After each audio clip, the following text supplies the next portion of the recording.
This is the story of the woman who lived in a tree. This is Julia, and these are redwood trees.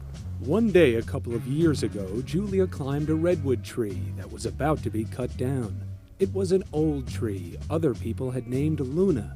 Julia stayed in Luna for over 2 years. I decided that I was not going to allow my feet to touch the ground again until I had done everything I possibly could in my power to make people aware of what was happening here and stop what is happening here, stop the destruction. This is the lumber company that wanted to cut its trees down. Luna was on its property, so the company had every reason to be unhappy. The young lady has been trespassing on our property, and it is private property.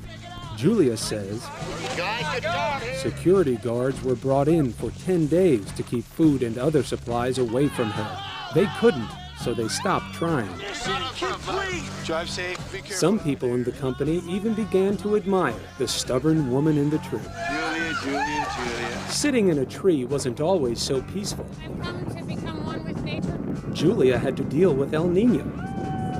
Julia also had a cell phone she used to call the media. I'm actually sitting here speaking with ABC. And one day, she had a helicopter buzz by so closely, it almost knocked her out of Luna. After 2 years, the company got tired of Julia living in its tree.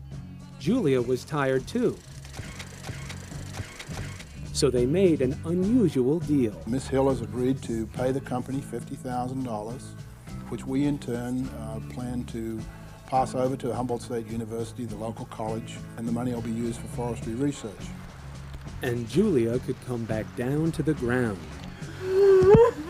Luna and all of the other trees 200 feet around her were saved. This is magic.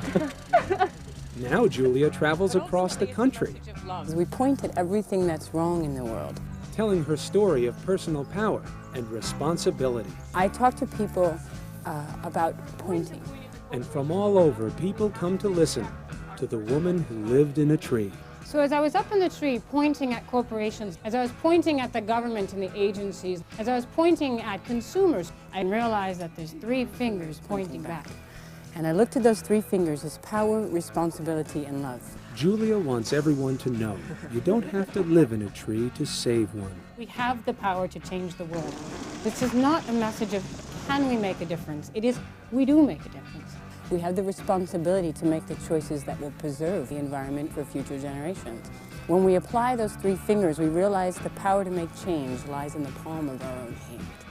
And that is the story of Julia Butterfly Hill, the woman who nourished a small deed and watched it grow over 200 feet tall.